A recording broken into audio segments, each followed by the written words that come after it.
everyone, welcome to my class, and today I will cover these topics mentioned over the board.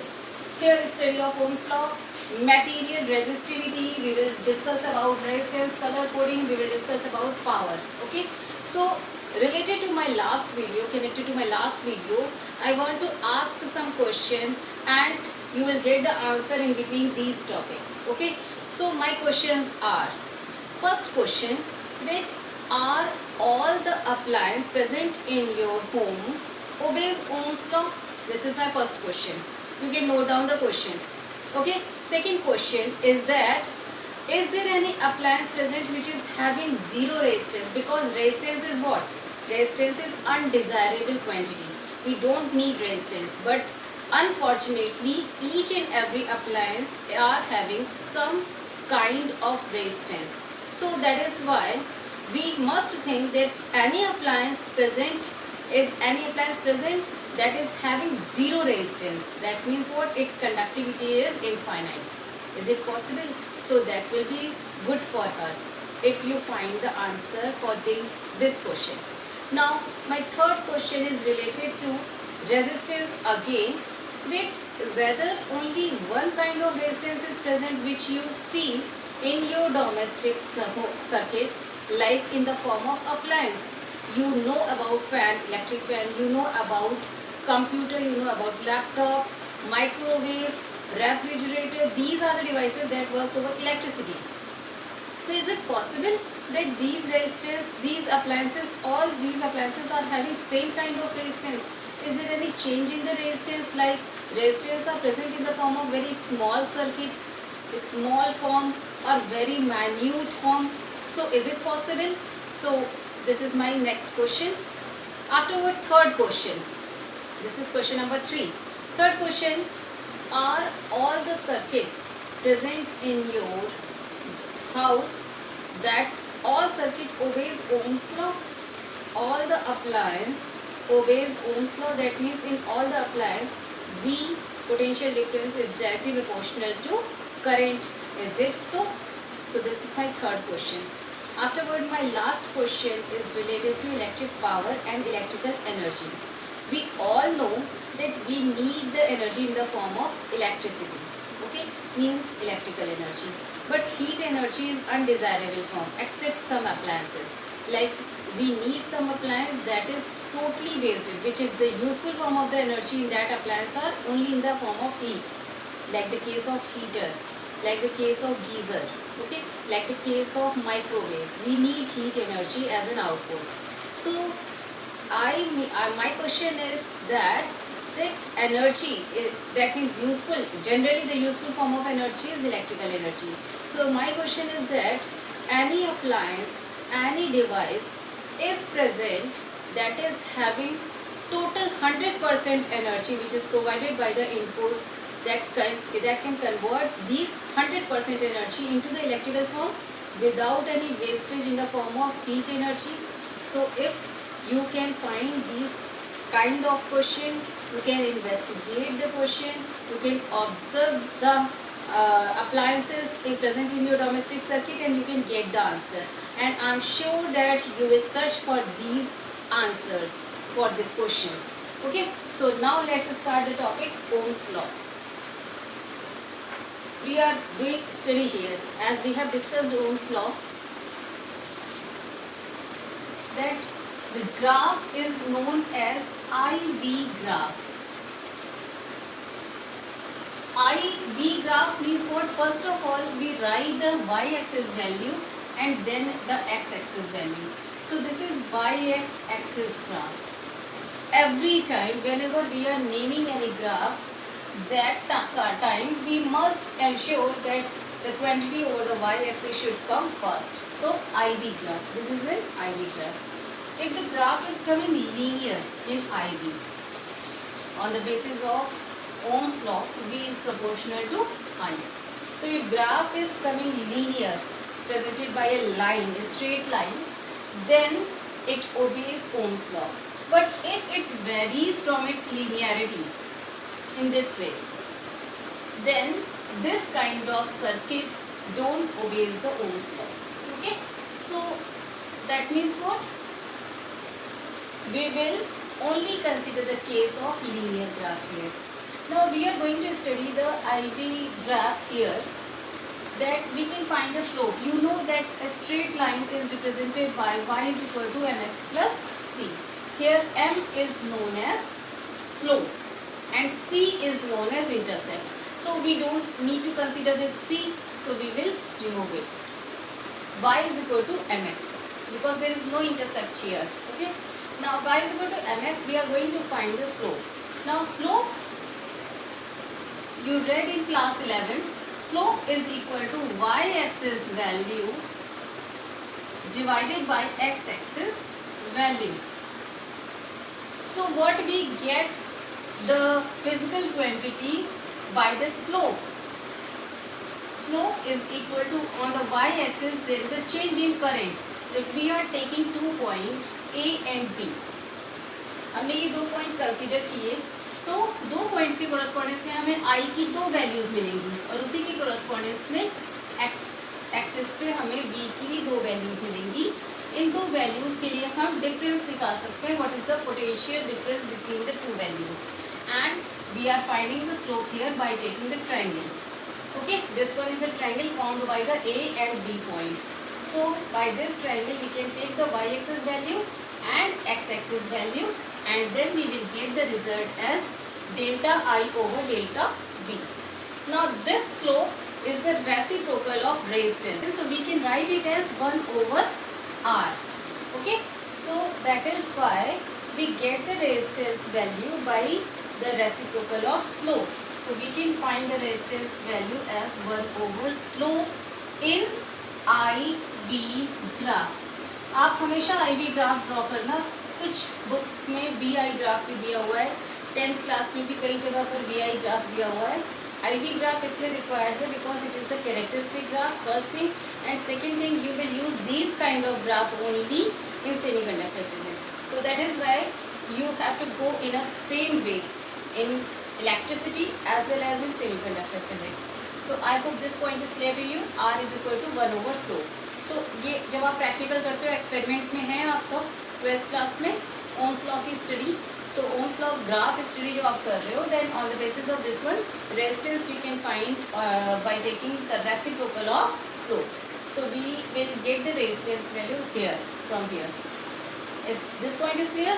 Now resistance we can find out afterward. We find out resistivity. Resistivity is equal to RA divided by L, as R is equal to rho L by A. So we can take the resistivity rho is equal to RA by L.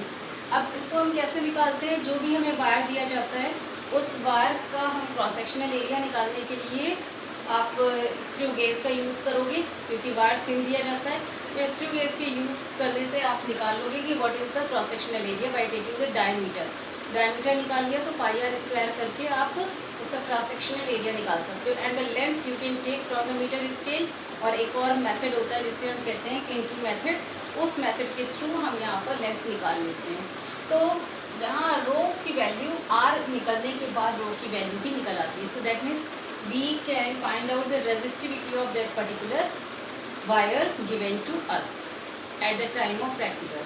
So that is the Ohm's law graph study. Okay, ये पूरा आपका एक experiment है जो आपका पूछा जाता है. तो आपने रेजिस्टिविटी निकाल ली और रेजिस्टिविटी की बेसिस पर आप ये बता सकते हो with the help of table that which kind of material is this. तो जो वायर आपको दिया गया था वो किस मटेरियल का था वो आप फाइंड आउट कर सकते हो. ठीक है, तो ये तो हो गया ओम्स लॉ ग्राफ. अब ऐसा नहीं है कि ओम्स लॉ के जितने भी सर्किट होते हैं वो ओम्स लॉ को ओबे करते हैं. मैंने आपसे क्वेश्चन पूछा था that is it possible that all the appliance that obeys Ohm's law? That is not the necessary condition. There are so many devices present in our house that does not obey the Ohm's law, like the case of LED. जो LCD और LED आप देख रहे होते हो अपने घरों में, वो एलईडी और एलसीडी ओम्स लॉ को फॉलो नहीं करती हैं. वो नॉन लीनियर सर्किट है. लीनियर और नॉन लीनियर 2 टाइप के सर्किट होते हैं. तो यहाँ पर 2 टाइप के ग्राफ हम ड्रॉ कर सकते हैं. आईवी ग्राफ, एक ग्राफ जो लीनियरिटी से वेरी कर लिया, यहाँ तक तो लीनियर था, उसके बाद लीनियरिटी वेरी कर ली, यानी यहाँ से इस O पॉइंट से लेकर A पॉइंट तक the circuit, the appliance obeys the Ohm's law, and from the A point to B point the circuit does not obeys the Ohm's law. So there may be the situation that graph, from the same graph we find the two type of circuit, two type of situation for the same appliance too, that OA is a linear graph. That means at this position the appliance obeys the Ohm's law. From A to B the appliance does not obey the Ohm's law. Okay, and when this situation happens, when the temperature rises up, then due to change in the physical condition, Ohm's law does not verified. Okay, so it does not obey in that situation. So this one is one kind of graph. Second kind of graph we found in non-linear kind of circuit, like here in this way. This is the non-linear, completely non-linear circuit, and these are the circuit which are formed by semiconductor. There are many kind of material like conductor, semiconductor, insulator, and electrolyte, alloy.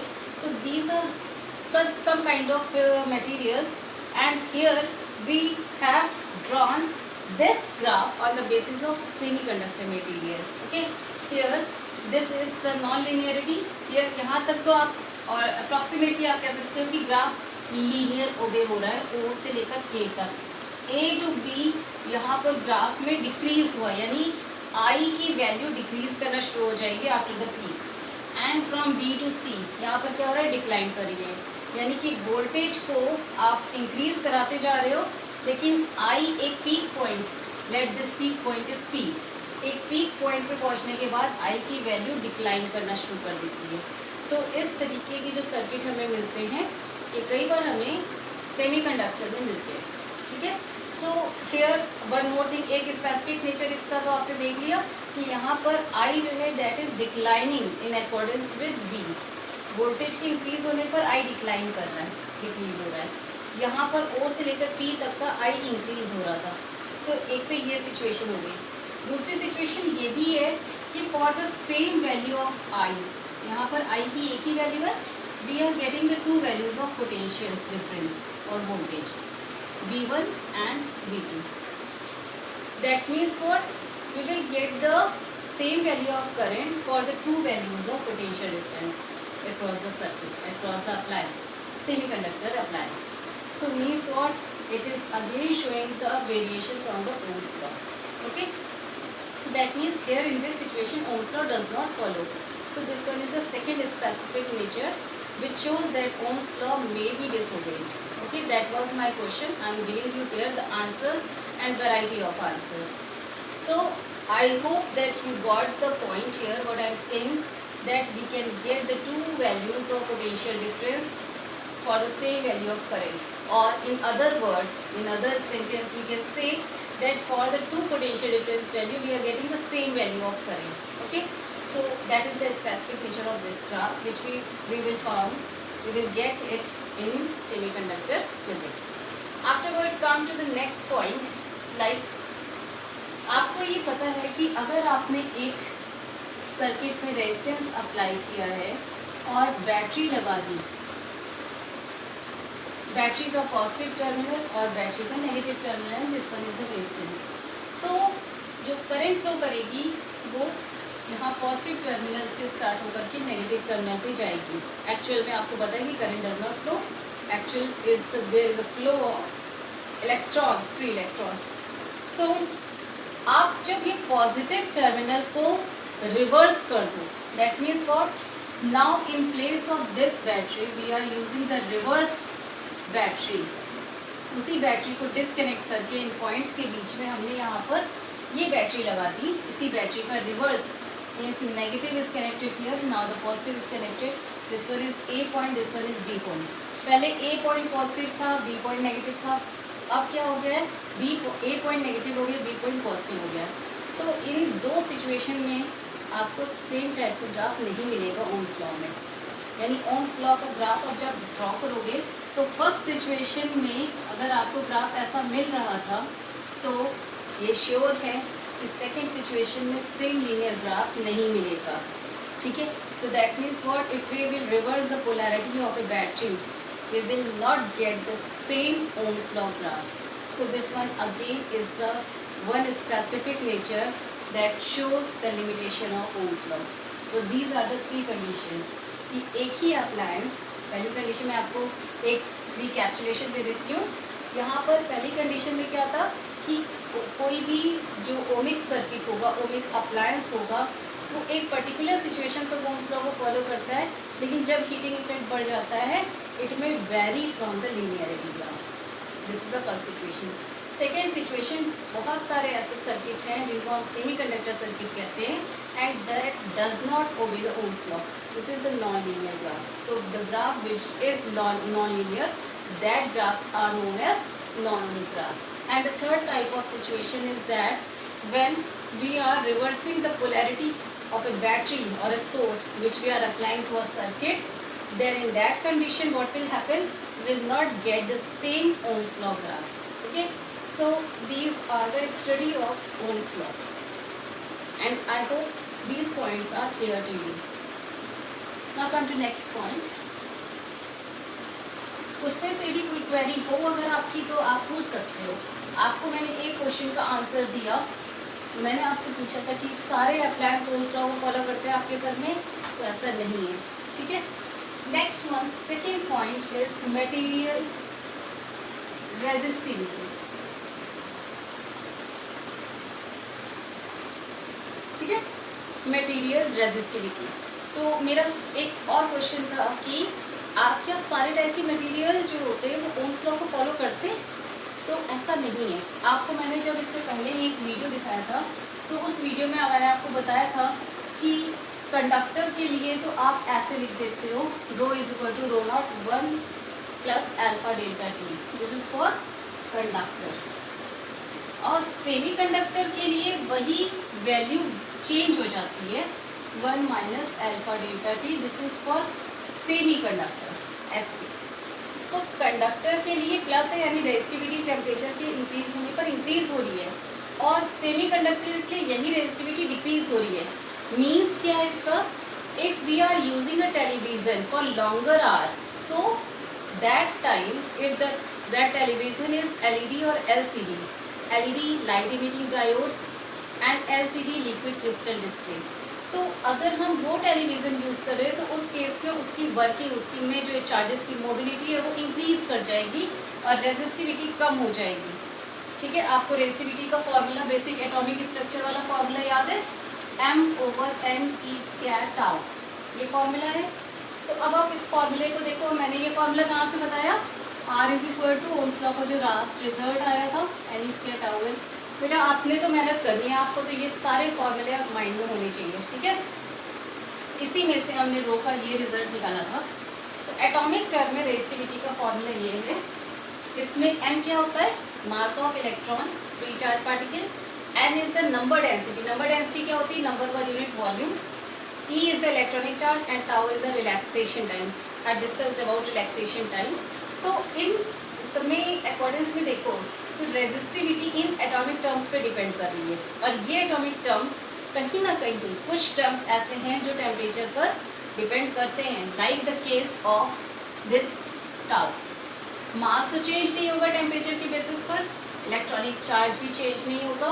यहाँ पर n number density change हो सकती है, क्यों, क्योंकि number density क्या होती है, नंबर पर यूनिट वॉल्यूम। तो वॉल्यूम में एरिया और लेंथ दोनों आ रहा है, ठीक है, और टेम्परेचर के चेंज होने पर एरिया और लेंथ में वेरिएशन हो सकता है। So tau is a relaxation time. तो these are the variable terms जो रेजिस्टिविटी को वेरी करा सकते हैं।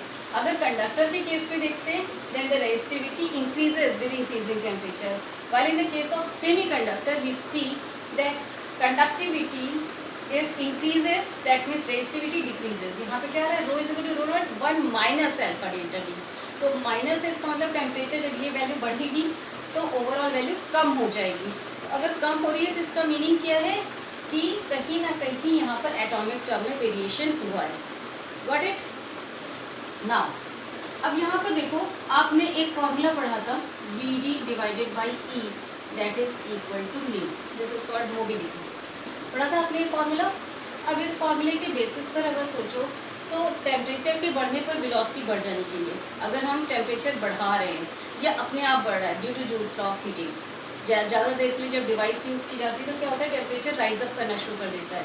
तो जब टेम्परेचर राइज अप करेगा तो ऑब्वियसली स्पीड बढ़ेगी, ठीक है।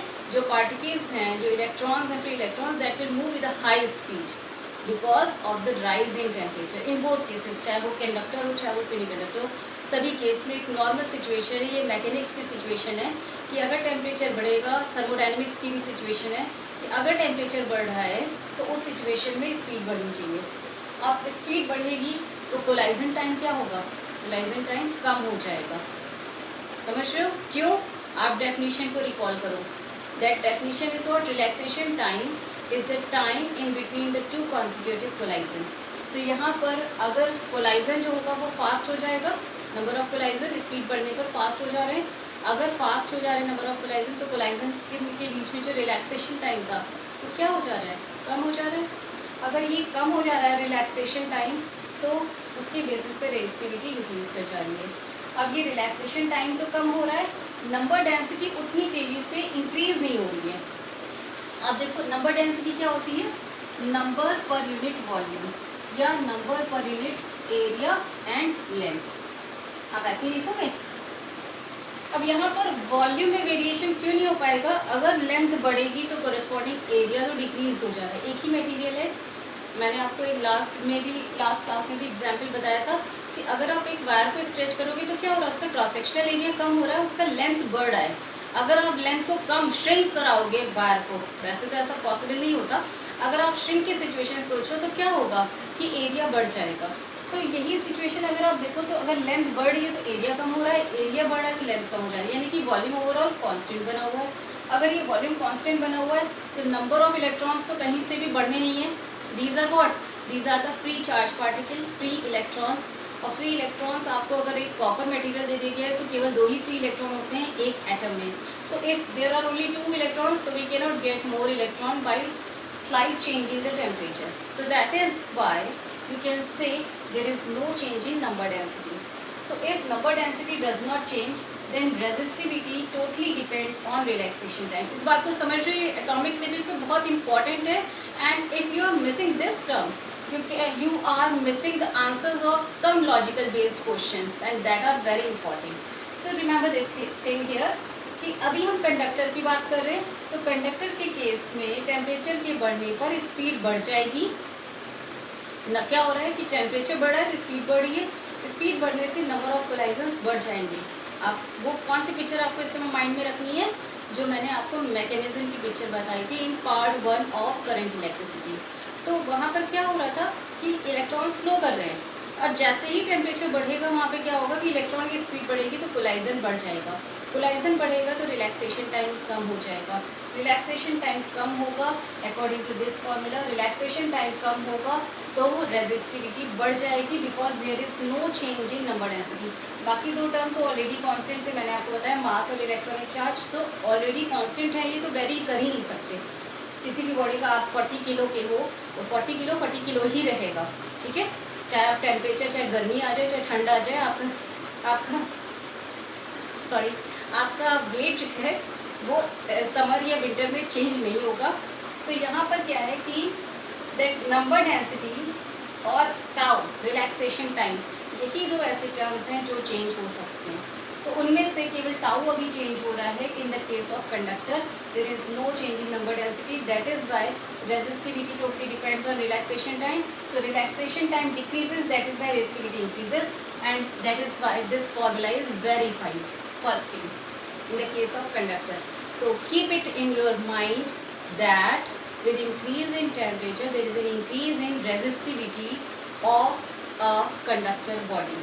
तो आपके जितने भी appliances जो electrical appliance होते हैं, like the case of fan, tube light, okay, these are the appliances that works only on the electrical basis.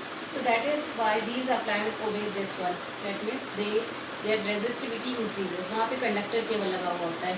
अब आ जाते हैं सेमी कंडक्टर पे। तो वो डिवाइसेस जिनमें सेमी कंडक्टर लगा हुआ था वो है माइक्रोवेव आपका, LED या LCD TV और इलेक्ट्रॉनिक रेफ्रिजरेटर या इलेक्ट्रॉनिक वॉशिंग मशीन। तो उन केस में क्या हो रहा होता है, टेम्परेचर के बढ़ने पे फंक्शनिंग अच्छी हो जाती है। यानी अगर लॉन्ग ड्यूरेशन के यूज़ हो रहा है तो आप टेलीविज़न की फंक्शनिंग अच्छी हो रही है। लॉन्ग ड्यूरेशन का मतलब मेरे पास ईयर से नहीं है, not for the longer year, इसकी भी डिटेल पूरी स्टडी है। मैं बात कर रही हूँ फॉर द लॉन्गर आर। एक दिन में आप जितने ज़्यादा टाइम के लिए यूज़ कर रहे हो उसकी फंक्शनिंग टेम्परेचर के राइज होने पर इंक्रीज़ होगी। ठीक है, ऐसा क्यों होगा? क्योंकि रेजिस्टिविटी डिक्रीज होगी। अब रेजिस्टिविटी क्यों डिक्रीज होगी? On the basis of this atomic formula we will discuss here. Okay, so it is again very important. Now come to the case of semiconductor, focus over semiconductor. Resistivity, mass और electronic charge change नहीं हो रहे हैं। Resistivity दो factor पर depend कर रही है, रिलैक्सेशन टाइम और नंबर डेंसिटी। तो रिलैक्सेशन टाइम, जब टेम्परेचर राइज अप होगा तो रिलैक्सेशन टाइम कम होगा। Same logic for the conductor जो था आपका, वही यहाँ सेमीकंडक्टर में भी अप्लाई होगा। जैसे ही टेम्परेचर राइज अप होना शुरू होगा, स्पीड भी राइज अप होगी। स्पीड राइज अप होगी तो रिलैक्सेशन टाइम कम हो जाएगा। तो रिलैक्सेशन टाइम, यहाँ पे मैं कर देती हूँ इस फिगर को, रिलैक्सेशन टाइम डिक्रीज कर रहा है विद राइजिंग टेम्परेचर। ये तो एक केस हो गया, ये मैं सेमीकंडक्टर की बात कर रही हूँ। ओके, दूसरा क्या होगा कि नंबर डेंसिटी की बात की जाए तो सेमीकंडक्टर की प्रॉपर्टी होती है क्योंकि उसमें हम बहुत सारे चार्जेस को गेन कर सकते हैं क्योंकि उसमें कोवेलेंट बॉन्डिंग होती है। तो वो चार्जेस हमें मिलते जाएंगे, यानी यहाँ पर नंबर ऑफ जो फ्री चार्जेस हैं वो इंक्रीज होंगे। यानी नंबर ऑफ चार्जेस ज़्यादा अमाउंट में इंक्रीज होते हैं जब कोवेलेंट बॉन्डिंग ब्रेक होती है ड्यू टू राइजिंग टेम्परेचर। तो यहाँ पे number of free electrons, free charges, not the only the electron, there are holes also that we will discuss later on in semiconductor physics. So these number density rise up abruptly, enormously. Okay, तो second point जो n increase हो रहा है वो बहुत high increase हो रहा है with small increase in temperature. See the arrow length. मैंने यहाँ पर arrow length के basis पे बताया है आपको कि यहाँ जो कम लेंथ का यानी टेम्परेचर थोड़ा सा राइज अप हो रहा है तब भी नंबर डेंसिटी ज़्यादा राइज अप हो रही है। तो नंबर डेंसिटी जो फैक्टर है ना वो रिलैक्सेशन टाइम के डिक्रीज होने के फैक्टर को डोमिनेट करने लगता है। एक वैल्यू डिक्रीज करी, एक वैल्यू इंक्रीज करी है तो ओवरऑल कांस्टेंट हो जाना चाहिए, लेकिन ऐसा नहीं है। यहाँ पर जो वैल्यू इंक्रीज हो रही है वो ज़्यादा तेज़ी से इंक्रीज हो रही है, अमाउंट उसका ज़्यादा है as compare to decreasing value relaxation time. तो ये अमाउंट ज़्यादा है, इसलिए यहाँ पर ओवरऑल जो डिनोमिनेटर है वो बहुत तेज़ी से इंक्रीज कर रहा होता है because of increasing number density. तो डिनोमिनेटर की इंक्रीज होने पर रेजिस्टिविटी क्या होगी? डिक्रीज करना शुरू कर देगी। And that is the case of this formula that resistivity of semiconductor decreases with increase in temperature and that is very good thing. ठीक है, तो यहाँ पर कुछ डिवाइसेस ऐसी होती हैं जो होम्स लॉ को फॉलो नहीं करती हैं और वो डिवाइसेस सेमीकंडक्टर डिवाइसेस होती हैं। तो आपको मैंने बताया like television and refrigerator, electronic refrigerator, electronic machine, fully automatic machine. So these kind of appliances obeys semiconductor physics. Okay, so that is very good for the longer hour, for the heat effect, that are very good effect over these kind of appliances. So I hope this topic is clear to you. What is material resistivity? इस topic में आपको कोई भी problem हो, you can discuss to me.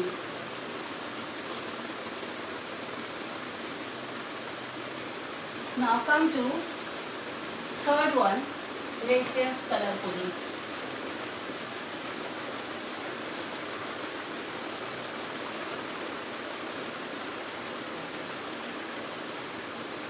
So here I have attached one figure for the colors resistors. और ये colours register electrical device में नहीं होते, ये कलर्ड रजिस्टर्स होते हैं इलेक्ट्रॉनिक डिवाइस में। ठीक है, इनका स्ट्रक्चर कुछ इस टाइप का होता है, बहुत ही छोटे होते हैं। ये आप ये समझ लो कि ये आपके 1 सेंटीमीटर के से भी कम के होते हैं, लेस देन 1 सेंटीमीटर। ओके, तो इस वैल्यू को आप देखोगे कि ये जो रजिस्टर है इनका साइज़ जो होता है, लेंथ जो होती है वो 1 सेंटीमीटर से भी कम होती है अप्रॉक्सीमेशन में। तो इतने छोटे होते हैं। और इलेक्ट्रॉनिक सर्किट भी आपको पता है, सिलिकॉन चिप पता है आपको, एलईडीज़ वगैरह में जो यूज़ हो रही होती है या लैपटॉप में यूज़ हो रही है, तो जितनी भी आपकी इलेक्ट्रॉनिक डिवाइस है उस पर चिप यूज़ हो रही होती है, उस पूरा सर्किट एक एम्बेडेड सर्किट होता है वो एम्बेडेड टेक्नोलॉजी है, और वो एम्बेडेड सर्किट में यहाँ पर रेजिस्टेंस जो यूज़ हो रहे होते हैं वो कलर कोडिंग रेजिस्टेंस यूज़ हो रहे होते हैं. So that image is attached with this video, so you can see that which type of that register is this. Okay, so ये जो रजिस्टर होता है इसमें बैंड्स बने हुए होते हैं. इन बैंड्स का अपना एक कोडिंग होती है. इसमें जनरली 4 बैंड्स बने हुए होते हैं, या तो 4 बैंड्स होते हैं या 3 बैंड्स होते हैं. This is very easy to understand. Okay, so no worry about it. Here there are 4 bands and there may be 3 bands. I will tell you why. तो जो 4 बैंड होते हैं उनकी अपनी एक कोडिंग होती है, और उस कोडिंग को ही हम यहाँ डिस्कस कर रहे हैं. दैट मीन्स कि इसके बैंड के कलर के बेसिस पर, इन 4 बैंड्स के कलर के बेसिस पर we can identify that what is the exact value of resistance which is attached in the electronic circuit. Okay, these are the electronic circuit resistors. Resistor और resistance का difference आपको identify हो ही चुका होगा. Resistor is a device and resistance is what? It is the physical quantity. So now we are going to the case study like first band, second band, third band and fourth band. Okay, there are 4 bands. Here we will draw one table. ये generally आपको सारी books में मिल जाएगी, तो इस table के लिए तो ऐसी कोई प्रॉब्लम नहीं है. अगर आप बुक को थोड़ा सा रीड करोगे तो भी आपको समझ में आ जाएगा. Here there are the colors. Okay, there are colors, and afterward we will use the first one is the value, second one is multiplier, okay, and third one is tolerance. तो यहाँ पर एक होती है वैल्यू कलर के according में, उसके बाद आता है उसका मल्टीप्लायर, उसके बाद आता है उसका टॉलरेंस. यहाँ जो फर्स्ट 2 बैंड होते हैं, first 2 band, these are corresponding to value of the resistor, resistance value of that particular resistor. Now third band is corresponding to the multiplier. Okay, and the fourth band is corresponding to tolerance. Got it? तो यहाँ पर ये जो 4 bands बने हुए होते हैं, ये यहाँ पर वैल्यूज, मल्टीप्लायर और टॉलरेंस को शो कर रहे होते हैं. Tolerance I will discuss here.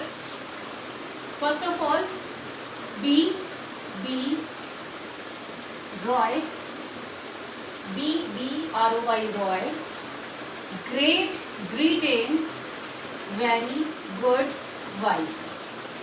Okay, तो ये तो आपके हो गए कलर्स.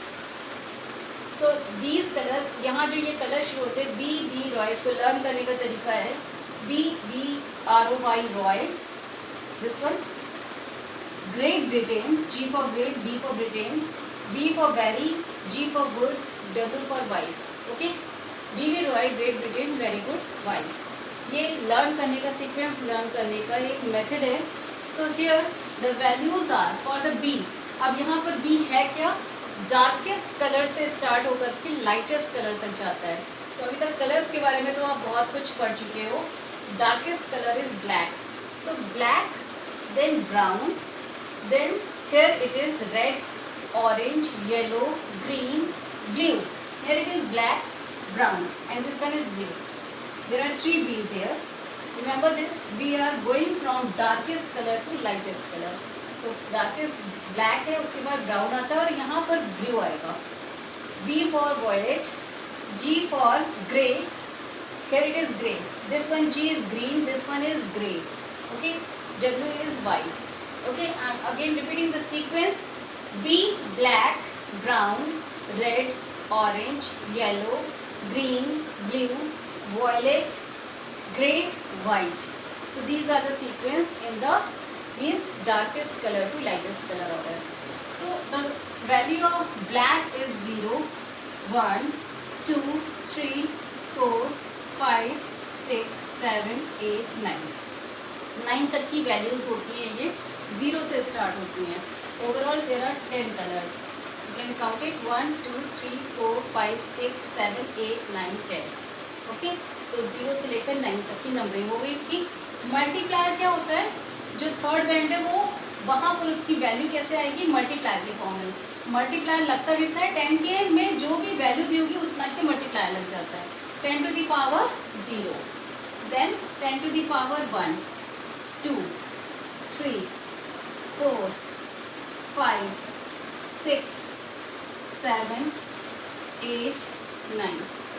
ओके, ये कलर कोडिंग क्यों अभी आपके सिलेबस में एज सच बस इतना ही दिया हुआ है क्योंकि ये सेमीकंडक्टर फिजिक्स का पार्ट है, बट इसको इसलिए दिया गया है क्योंकि प्रैक्टिकल में ये क्वेश्चन पूछा जाता है in the form of viva.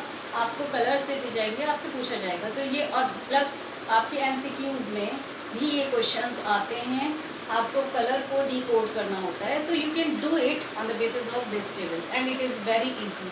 Not tolerance means क्या होता है कि plus minus sum values. Plus minus का मीनिंग क्या है कि अगर कोई रेजिस्टेंस, मैंने आपको बता दिया कि 50 ओम का है, एक रेजिस्टर है जिसकी रेजिस्टेंस वैल्यू 50 ओम है, so it is not necessary it is exactly fixed to the 50 ohm value. It may vary from 50 ohm to 51 ohm, it may vary from 50 ohm to 49 ohm. थोड़ा सा physics में वैसे भी आपको पता है कि थोड़ा बहुत वेरिएशंस अपनी एग्जैक्ट वैल्यू से, स्टैंडर्ड वैल्यू से चलता है, तो वो टॉलरेंस के फॉर्म में आता है।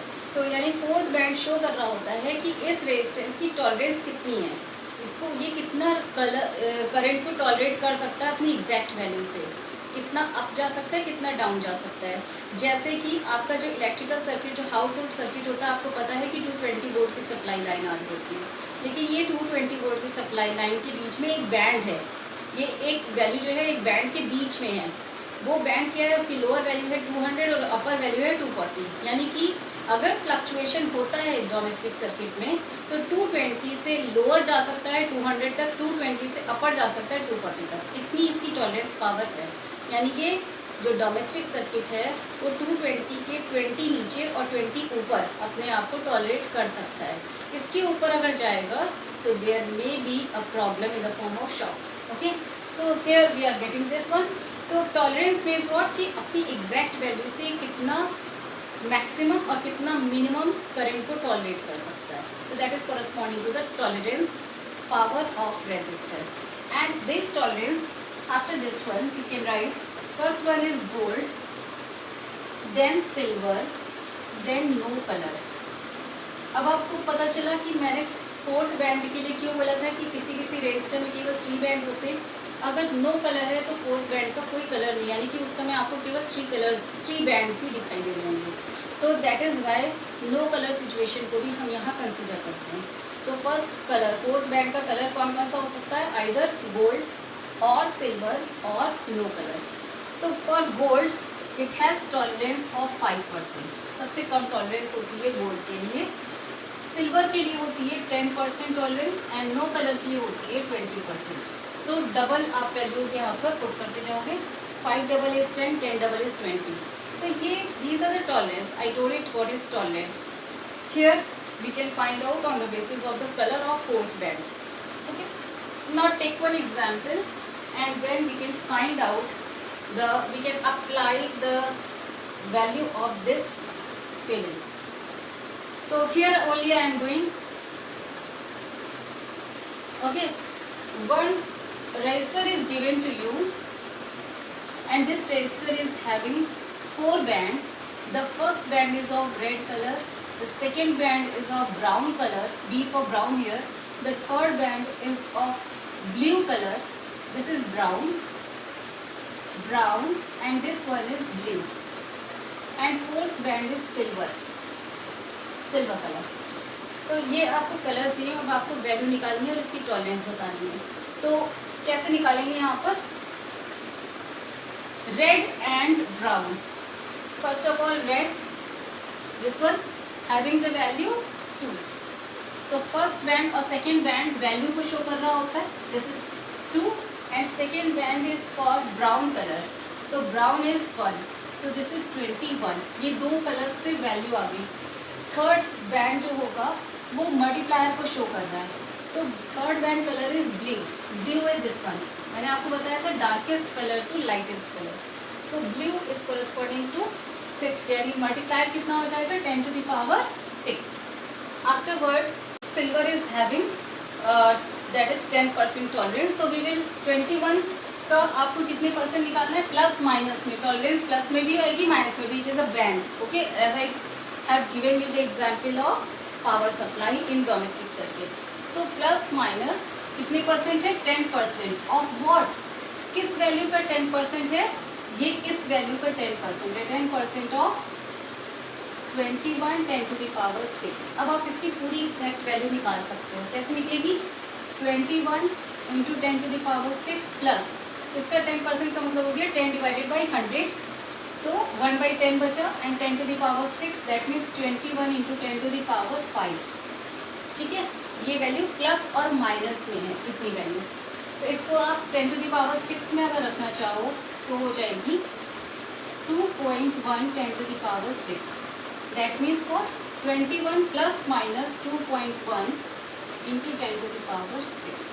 तो ये आपकी रेजिस्टेंस की एग्जैक्ट वैल्यू आ गई, यानी कितना रेजिस्टेंस वेरी कर रहा है, मल्टीप्लायर को एक्सक्लूड अगर कर देते हैं तो 2.1 यानी कि 23.1 मैक्सिमम वैल्यू है इंटू 10⁻⁶, और मिनिमम वैल्यू कितनी है माइनस करने पर, तो इसमें आ जाएगी 18.9। सो 18.9 into 10⁻⁶ is the minimum value of resistance, and 23.1 into 10⁻⁶ is the maximum resistance value. So by this way we find out the resistance coding and we can decode the colors. Okay, so I hope this table is clear to you and this topic is clear to you. As I told earlier, it may come in the form of MCQ and it may be asked in Bible verse.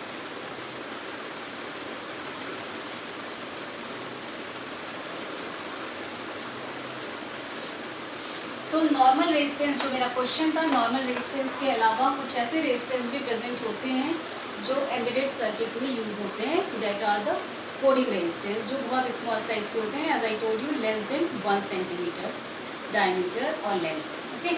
Diameter तो और भी छोटा होता है, length is less than 1 centimetre, diameter आप उसका approximately होता होगा 1 मिलीमीटर का, और लेस देन 1 मिलीमीटर।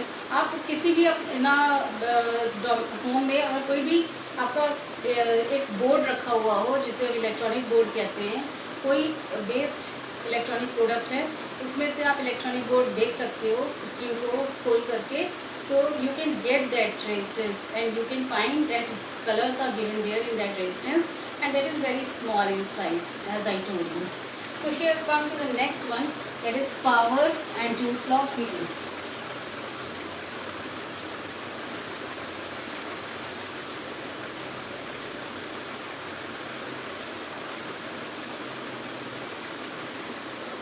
मैंने आपको जैसे पहले बताया कि हम पावर को 10th क्लास की तरह ऐसे नहीं करते कि power is equal to V into I, या power is equal to work done divided by time, बस आपने पढ़ा हुआ है, ठीक है।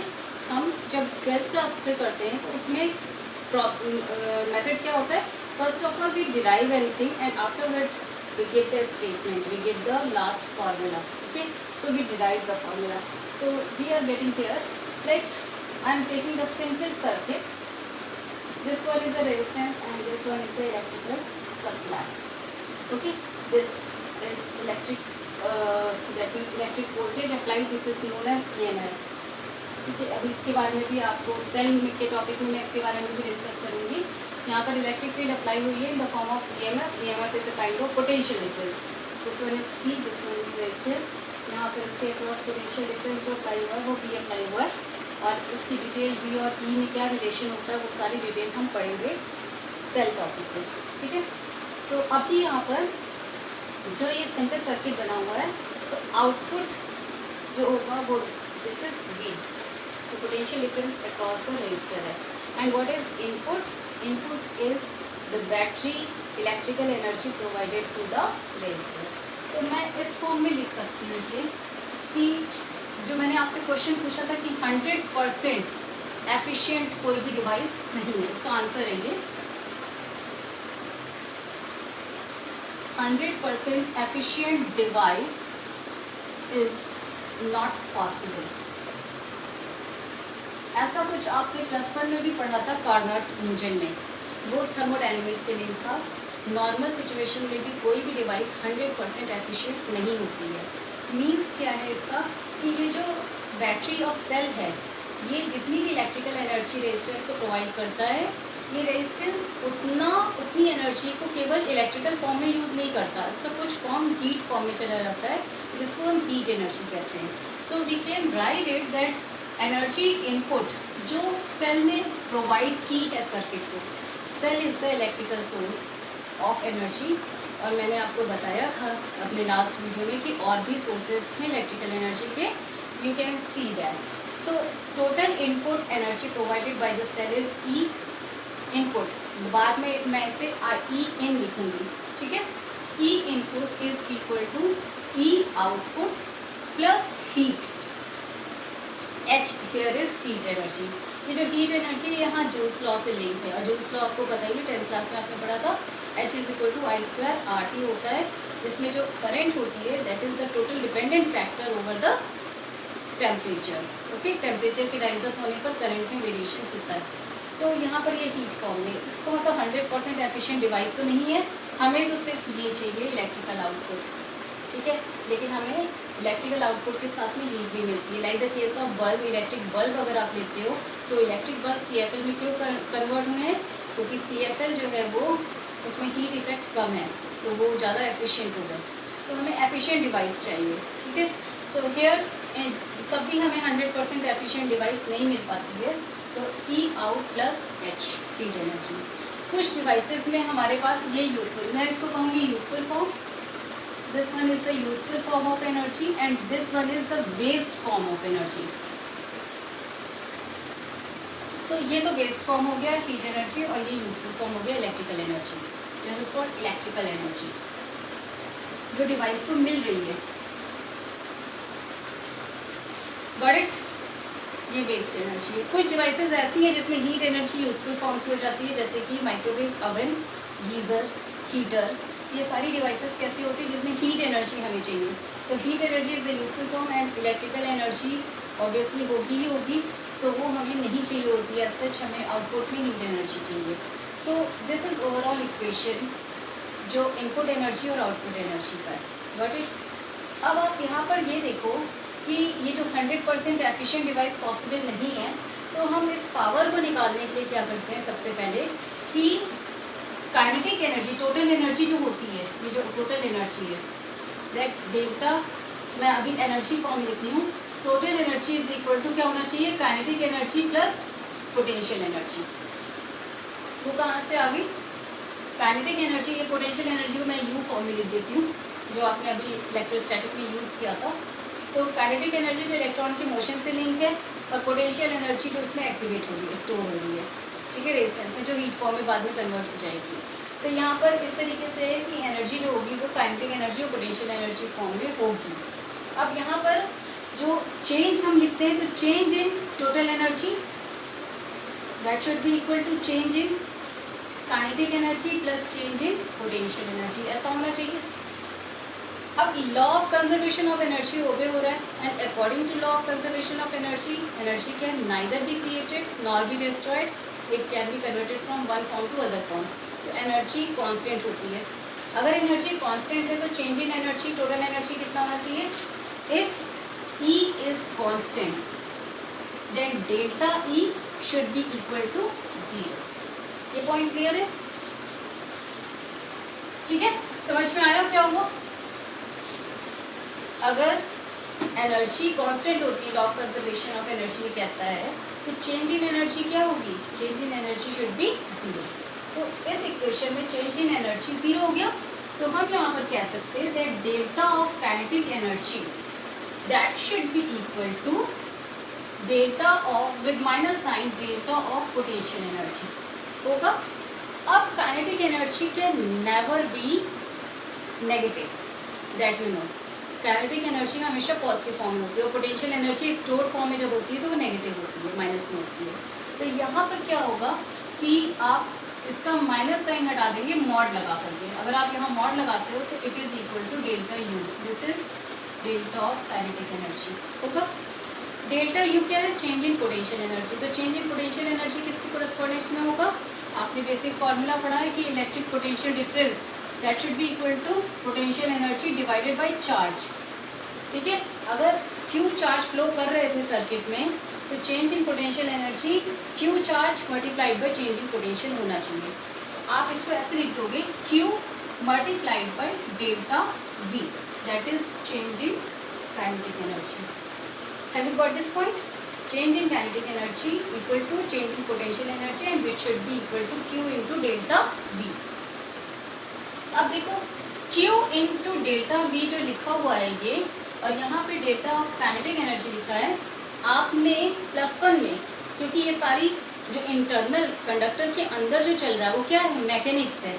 कंडक्टर के अंदर तो आपकी कुछ ऐसा नहीं है कि इलेक्ट्रिकल जो फॉर्म एनर्जी डेवलप हो रही है उसका बेस क्या है, इलेक्ट्रॉन का मोशन, जो कि मैकेनिक्स का पार्ट है।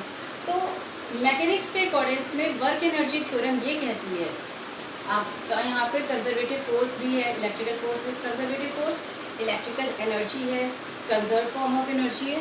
तो यहाँ पर वर्क एनर्जी थ्योरम ओबे हो रही है, और according to work energy theorem that change in kinetic energy is equal to work.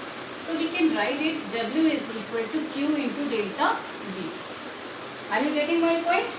Here work energy theorem apply हो रही है। So that means what, change in kinetic energy is equal to work.